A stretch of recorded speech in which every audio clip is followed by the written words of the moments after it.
সকলকে এডুকেশন কর্নারে স্বাগতম। আমি তোমাদের আজ দশম শ্রেণীর মডেল অ্যাক্টিভিটি টাস্ক 4 যে তোমাদের প্রশ্নপত্রগুলি দেওয়া আছে সেই প্রশ্নপত্রগুলো নিয়ে আলোচনা করব। আজ তোমাদের দশম শ্রেণীর বাংলা বিষয়ের যে পার্ট 4-এর বাংলা যে প্রশ্নগুলো দেওয়া আছে সেই প্রশ্নগুলো নিয়ে আলোচনা করব। তো চলো তোমাদের আজ দেখি পার্ট 4-এর যে প্রশ্নগুলো দেওয়া আছে সেই প্রশ্নগুলো দেখে নেওয়া যাক। পাঠে যাওয়ার আগে তোমাদের প্রথমেই একটা রিকোয়েস্ট করব, আমার চ্যানেলে যদি তোমরা কেউ প্রথম এসে থাকো তো সাবস্ক্রাইব করে বেল নোটিফিকেশন অল করে দেবে, যাতে আমার সমস্ত ভিডিও তোমরা সবার আগে সবার প্রথম দেখতে পাও।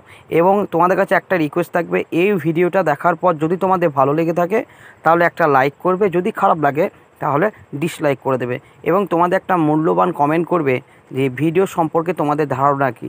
তোমাদের এই মূল্যবান কমেন্টে আমার পরবর্তী ভিডিও আপলোড করার উৎসাহ বাড়াবে। তো চলো তোমাদের মডেল অ্যাক্টিভিটি টাস্ক পার্ট 4-এর প্রথম প্রশ্ন কি দেওয়া আছে সেই প্রশ্নগুলো দেখে নেওয়া যাক। দেখো, প্রথমে দেওয়া আছে ঠিক উত্তরটি বেছে নিয়ে লেখো। প্রথম কোশ্চেন হচ্ছে, তপনের লেখা যে গল্পটি সন্ধ্যাতারা পত্রিকায় ছাপা হয়েছিল সেটি কি? সেটি দেখো, অপশান দেওয়া আছে রাজা ও রানী, অ্যাক্সিডেন্ট, প্রথম দিন, না স্কুলে ভর্তি হওয়ার দিনের অভিজ্ঞতা। আমরা জানি এই গল্পটা তোমার জ্ঞানচক্ষু গল্প থেকে নেওয়া হয়েছে, তাই আমরা জানি যে তপন কি গল্পটা লিখেছিল। আমরা উত্তরে একদম ডাইরেক্ট যাব যে একের গ প্রথম দিন। যে তপনের লেখা যে গল্পটি সন্ধ্যাতারা পত্রিকায় ছাপা হয়েছিল সেই গল্পটির নাম হচ্ছে প্রথম দিন। চলো দ্বিতীয় প্রশ্ন কি দেওয়া আছে দেখে নিই। দ্বিতীয় দেওয়া আছে দেখো, পাঠ্য অসুখী একজন কবিতাটির অনুবাদক কে? আমি ডাইরেক্ট উত্তরে যাচ্ছি, ভিডিওটা অনেক লম্বা হয়ে যাবে যদি সবগুলো বলতে হয়। আমি যেটা উত্তর হবে সেটা বলে দিচ্ছি। দেখো, তোমার এই দ্বিতীয় প্রশ্নের উত্তর হবে নবারুণ ভট্টাচার্য। তাহলে উত্তরে লিখব পাঠ্য অসুখী একজন কবিতাটির অনুবাদক নবারুণ ভট্টাচার্য। ঠিক আছে, এটা ছিল তোমাদের দ্বিতীয় প্রশ্নের উত্তর। চলো আমরা তৃতীয় প্রশ্নে যাচ্ছি, কি আছে দেখি। দেখো, আফ্রিকা কবিতাটি রবীন্দ্রনাথ ঠাকুরের যে কাব্যগ্রন্থে রয়েছে? উত্তর লিখব পত্রপুট। ঠিক আছে, তাহলে কি বলবো, আফ্রিকা কবিতাটি রবীন্দ্রনাথ ঠাকুরের যে কাব্যগ্রন্থে রয়েছে সেটি হলো পত্রপুট। তাহলে আমরা 3-এর প্রশ্নের উত্তর করলাম। এবার আমরা 4 নম্বর প্রশ্নে যাব। দেখো কি দেওয়া আছে, বাবু কুইল ড্রাইভারস কথাটি বলতেন, আরেকবার রিপিট করছি, বাবু কুইল ড্রাইভারস কথাটি বলতেন লর্ড কার্জন। উত্তর হবে লর্ড কার্জন। চলো আমরা 5 নম্বর কোশ্চেনে যাই। দেখো কি বলছে, যে কাব্যগ্রন্থটি শঙ্খ ঘোষের লেখা নয় সেটি, এই যেগুলো দেওয়া আছে তার মধ্যে যেটি উত্তর হবে সেটা হচ্ছে কয়ের উত্তর দিন ও রাত্রি। তাহলে যে কাব্যগ্রন্থটি শঙ্খ ঘোষের লেখা নয় সেটি হলো দিন ও রাত্রি। এটা তোমাদের 5 নম্বর প্রশ্ন গেল। চলো পরবর্তী প্রশ্ন কি দেওয়া আছে দেখে নিই। দেখো, পরবর্তী প্রশ্ন দেওয়া আছে 2-এর দাগে কম বেশি 20টি শব্দের উত্তর লেখো। প্রথম প্রশ্ন, কোন কথাটি শুনে তপনের চোখ মার্বেল হয়ে গিয়েছিল? আমি উত্তরে লিখব, দেখো, যে তপন তার বালক বয়সে কোনো দিন কোনো লেখককে স্বচক্ষে দেখেনি। কবি লেখকেরাও যে আমাদের মতো সাধারণ বাস্তব জগতের প্রাণী এ কথা তপন জানতো না। তাই সে যখন শুনল যে তার সদ্য বিবাহিতা ছোটো মাসির স্বামী অর্থাৎ তার নতুন মেশো একজন লেখক, তখন বিস্ময়ে তার চোখ মার্বেলের মতো হয়ে গেল। এটা কি বলতে চাইছে, যে জ্ঞানচক্ষু গল্পে তপন, তার মধ্যে একটা কল্পনা ছিল তপনের মধ্যে যে লেখক যে আমাদের মতো বাস্তব জগতে মানুষ হবে সেটা কোনো দিন ভাবেনি। সে তখন কি দেখলো, যে তার সদ্য বিবাহিতা মাসির স্বামী অর্থাৎ তার নতুন মেসোমশাই একজন লেখক, সে জলজান্ত একটা মানুষ, সেটা তার মধ্যে ধারণা ছিল না। তখন সে দেখার পর তার মধ্যে ধারণা জন্মালো যে লেখক ঠিক আমাদের মতো একটা জলজান্ত মানুষ।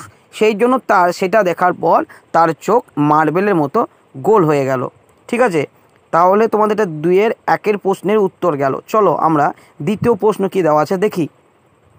দ্বিতীয় প্রশ্ন দেওয়া আছে, অসুখী একজন কবিতাটি পাবলো নেরুদার কোন কাব্যগ্রন্থ থেকে অন্তর্গত? আরেকবার রিপিট করছি, অসুখী একজন কবিতাটি পাবলো নেরুদার কোন কাব্যগ্রন্থের অন্তর্গত?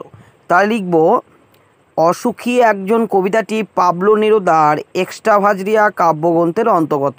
আরেকবার বলছি, অসুখী একজন কবিতাটি পাবলো নেরুদার এক্সট্রাভাজরিয়া কাব্যগ্রন্থের অন্তর্গত। হলো, চলো আমরা তৃতীয় প্রশ্নে যাই। হারিয়ে যাওয়া কালিকলম প্রবন্ধে প্রাবন্ধিক ছেলেবেলায় কার লেখা জ্যামিতি পড়েছিলেন বলে জানিয়েছেন? আরেকবার রিপিট করছি কোশ্চেনটা, হারিয়ে যাওয়া কালিকলম প্রবন্ধে প্রাবন্ধিক ছেলেবেলায় কার লেখা জ্যামিতি পড়েছিলেন বলে জানিয়েছেন? উত্তরে লিখব, হারিয়ে যাওয়া কালিকলম প্রবন্ধে প্রাবন্ধিক ব্রহ্মমোহন মল্লিক জ্যামিতির বই পড়েছেন বলে জানিয়েছেন। এটা ছিল তোমাদের দুইয়ের দাগে 3-এর প্রশ্নের উত্তর। চলো পরবর্তী প্রশ্ন কি আছে দেখি। 2-এর 4 প্রশ্ন দেওয়া আছে, আফ্রিকা কবিতায় দিনের অন্তিম কাল কিভাবে ঘোষিত হইয়াছিল? উত্তর আমি লিখব, গুপ্ত গহ্বর থেকে পশুরা বেরিয়ে এসে দিনের অন্তিম কাল ঘোষণা করেছিল। আরেকবার বলছি, আফ্রিকা কবিতায় দিনের অন্তিম কাল কিভাবে ঘোষিত হয়েছিল? আমি উত্তর লিখব, গুপ্ত গহ্বর থেকে পশুরা বেরিয়ে এসে দিনের অন্তিম কালে ঘোষণা করেছিল। ঠিক আছে, চলো আমরা পরের প্রশ্ন যাই। 2-এর 5 যে কোশ্চেন দেওয়া আছে দেখো, আয় আরও বেঁধে বেঁধে থাকি কবিতায় কবি পায়ে পায়ে হিমানির বাঁধ বলতে কি নির্দেশ করেছেন? তো আমি উত্তরে লিখব, অশুভ ধ্বনিতে দিনের অন্তিম কাল আফ্রিকা কবিতায় ঘোষিত হয়েছিল। আরেকবার রিপিট করছি, অশুভ ধ্বনিতে দিনের অন্তিম কাল আফ্রিকা কবিতায় ঘোষিত হয়েছিল। তাহলে এ ছিল তোমাদের 2-এর 5-এর প্রশ্নের উত্তর। চলো আমরা পরবর্তী প্রশ্নটা দেখে নিই।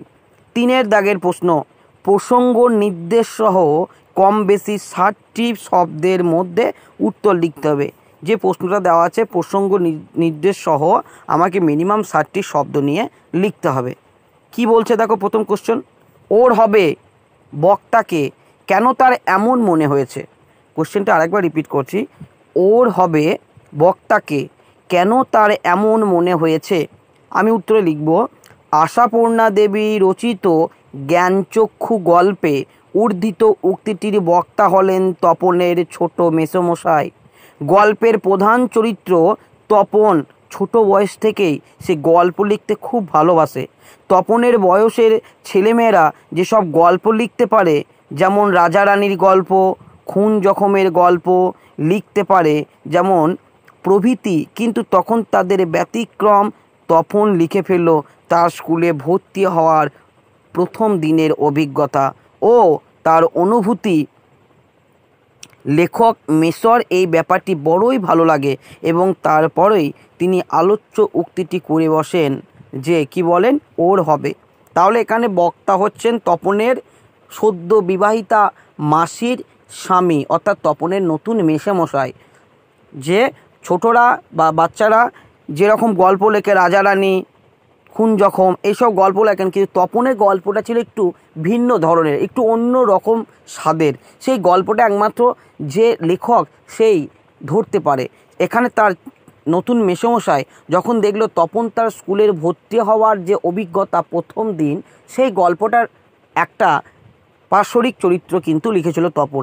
সেই চরিত্রটা বা সেই প্রসঙ্গটা দেখে তপনের মেসোমশাই খুব ভালো লেগেছিল, সেই জন্য তিনি এই বক্তব্যটা বলেছেন যে ওর হবে। বোঝানো গেল? এবার আমরা পরের কোশ্চেনে যাচ্ছি। পরের কোশ্চেন দেওয়া আছে দেখো 3.2, অসুখী একজন কবিতায় কার মাথার উপর বছরগুলি কেন পরপর পাথরের মতো নেমে এসেছিল?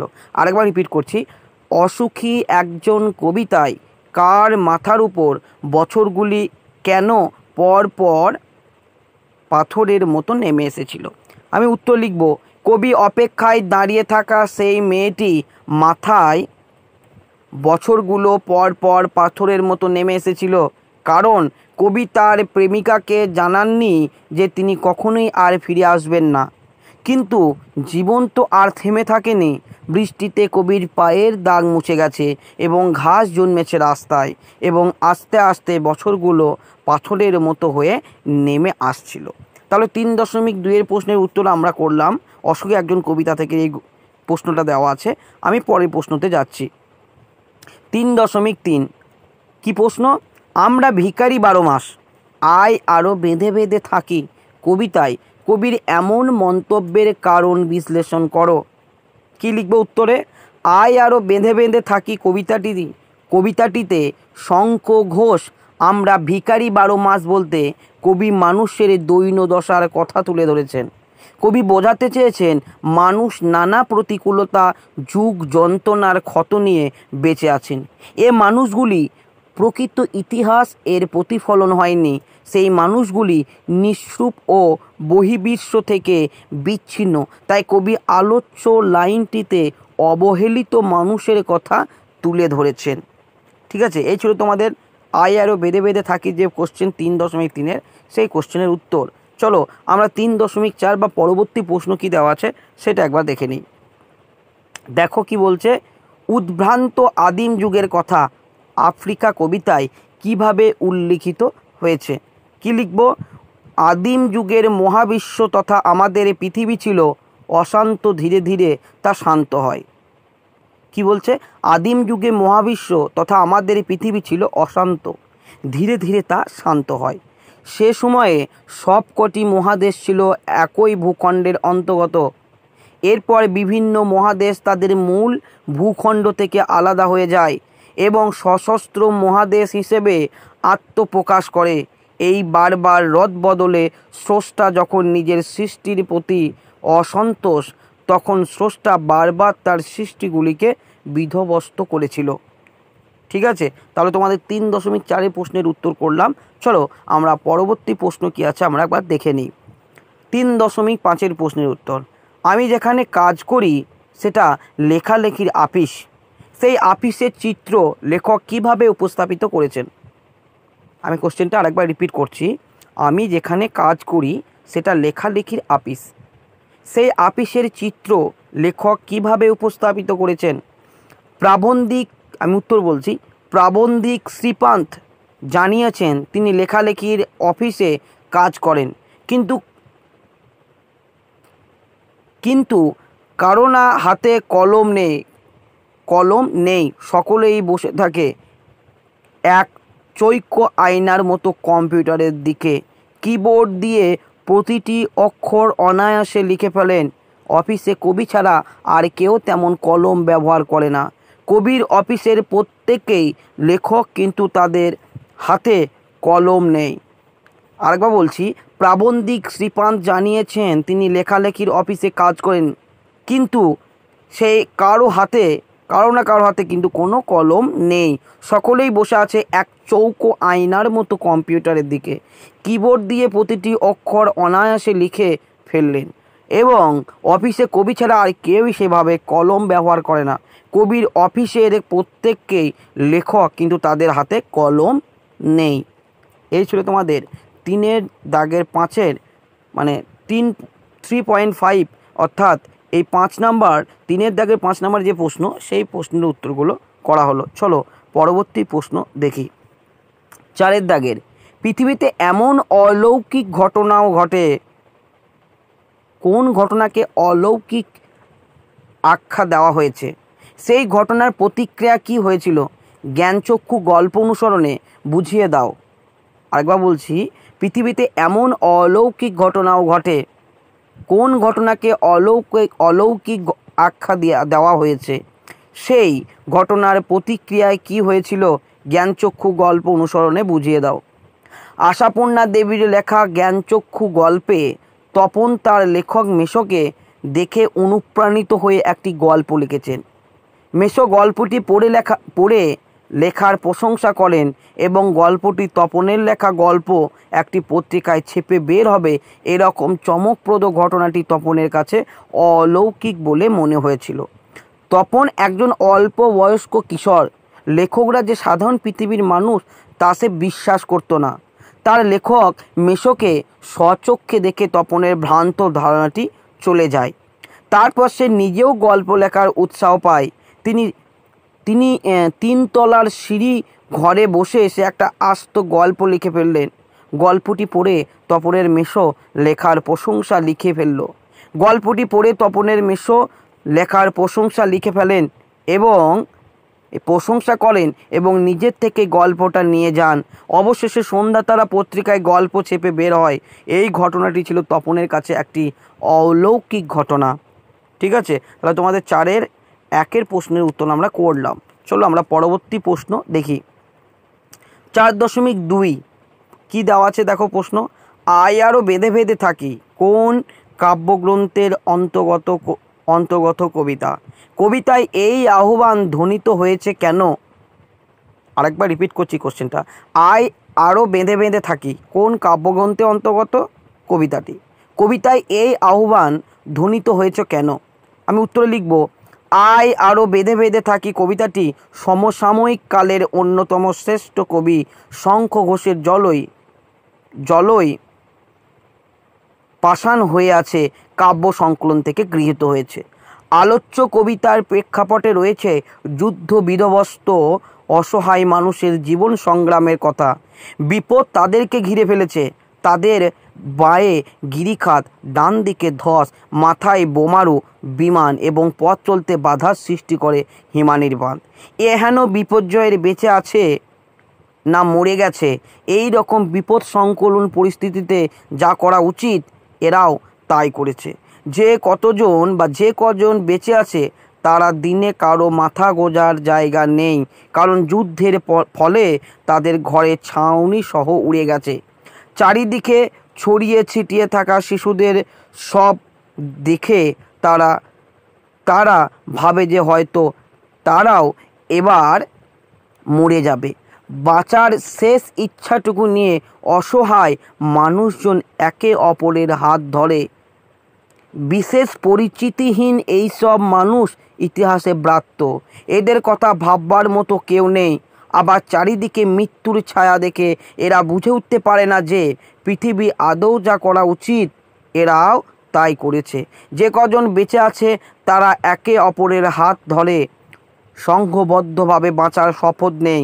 জীবন যখন সংকটাপন্ন তখন ঐক্যবদ্ধভাবে বেঁচে থাকাই জীবনের একমাত্র মন্ত্র হয়ে দাঁড়ায়।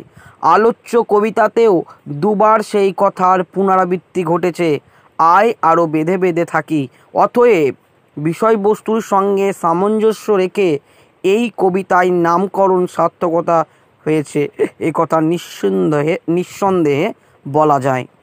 ঠিক আছে, এই তোমাদের প্রশ্নের উত্তর করলাম। এবার আমরা পরবর্তী প্রশ্ন কি আছে দেখে নিই। 4.3-এর প্রশ্ন কি দেওয়া আছে দেখো, দস্যুরা কিভাবে আফ্রিকার ইতিহাসে চিরচিহ্ন এঁকে দিয়ে গিয়েছিলেন তা আফ্রিকা কবিতা অনুসরণে আলোচনা করো। আরেকবার রিপিট করছি, দস্যুরা কিভাবে আফ্রিকার ইতিহাসে চিরচিহ্ন এঁকে দিয়ে গিয়েছিল তা আফ্রিকা কবিতা অনুসরণে আলোচনা করো।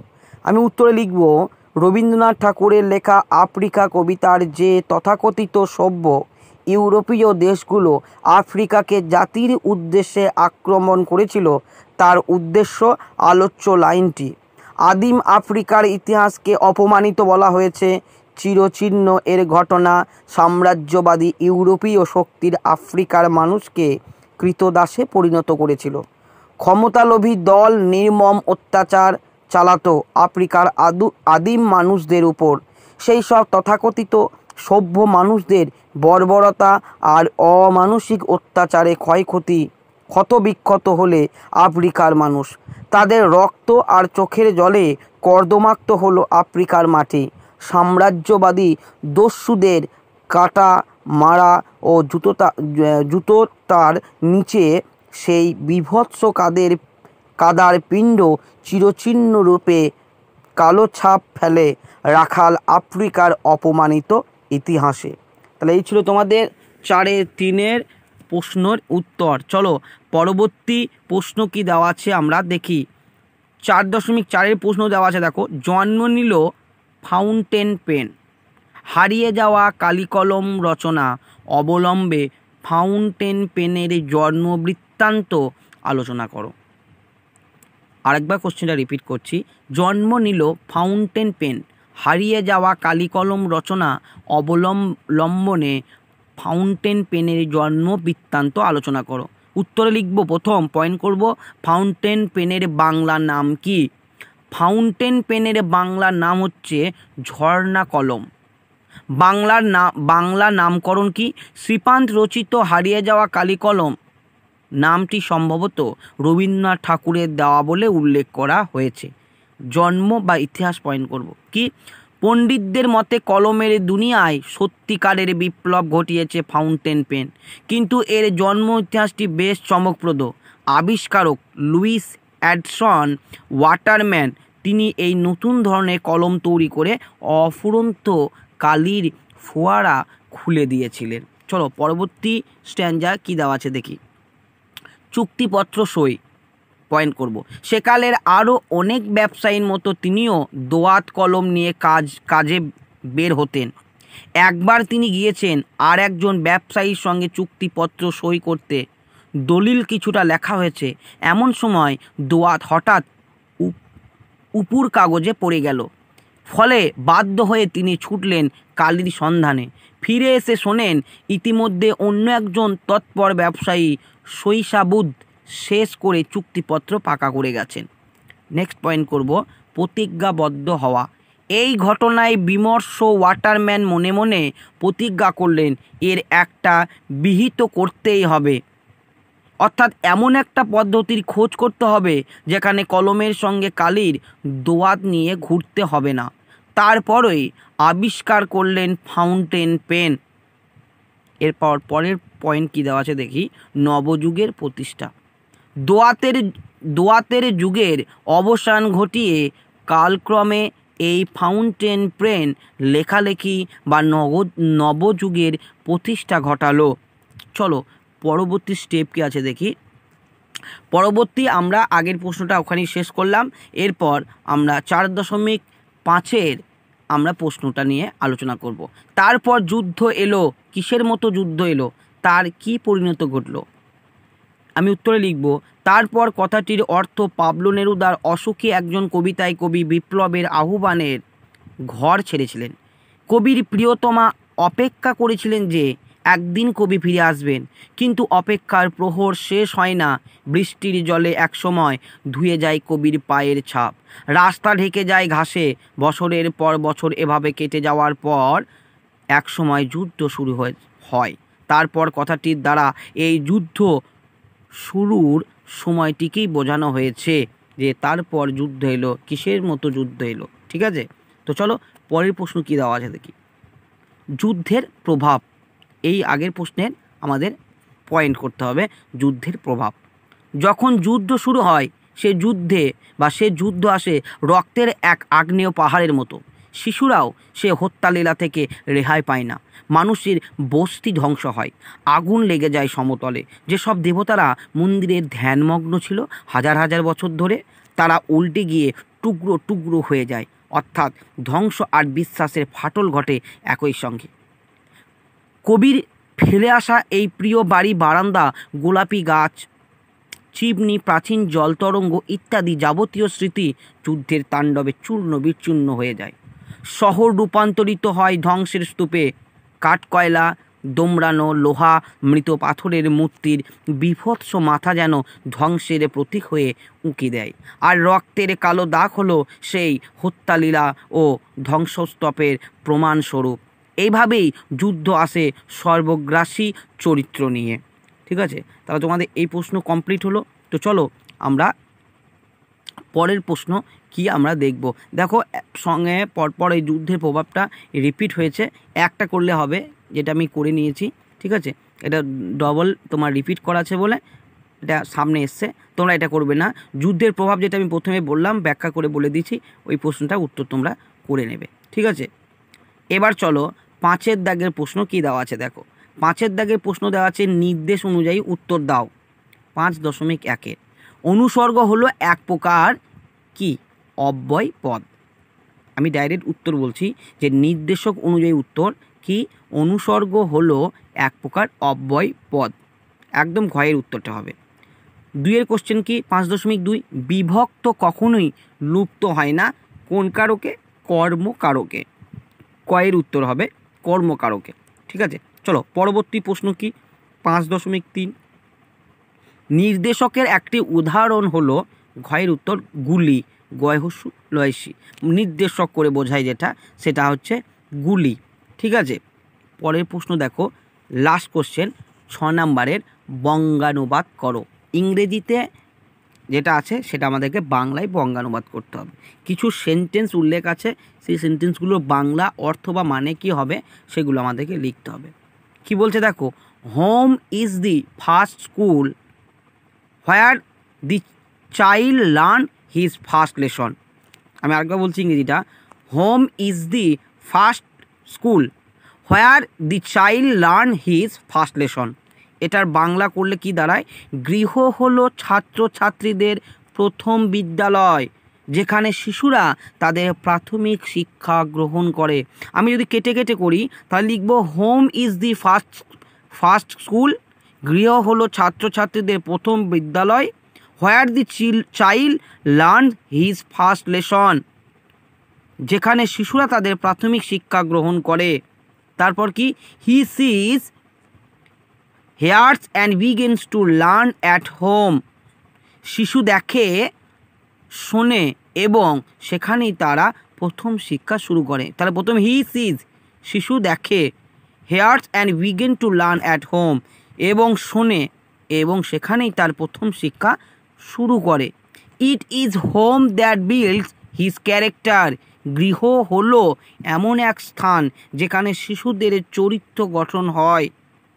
ঠিক আছে, তারপর কি, in a good home honest and healthy men are made, গৃহ হলো এমন এক জায়গা যেখানে উন্নত মানের পরিবার সৎ এবং সুস্থ মানুষ তৈরি করে।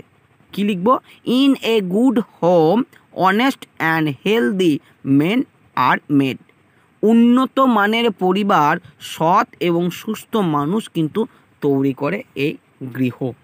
তাহলে তোমাদের দশম শ্রেণীর মডেল অ্যাক্টিভিটি টাস্ক, যেটা জুলাই 2021-এ যে প্রশ্নপত্র দিয়েছে পার্ট 4-এর বিষয় বাংলা, সেই প্রশ্নের সমস্ত প্রশ্নের আনসার অর্থাৎ উত্তর পুঙ্খানুপুঙ্খানুভাবে বিবরণ দেওয়া হলো। একদম প্রতিটা প্রশ্ন পার্ট পার্ট করে তোমাদেরকে বুঝিয়ে দেওয়া হয়েছে। আশা করছি তোমাদের কিছুটা হলেও উপকার করতে পেরেছি।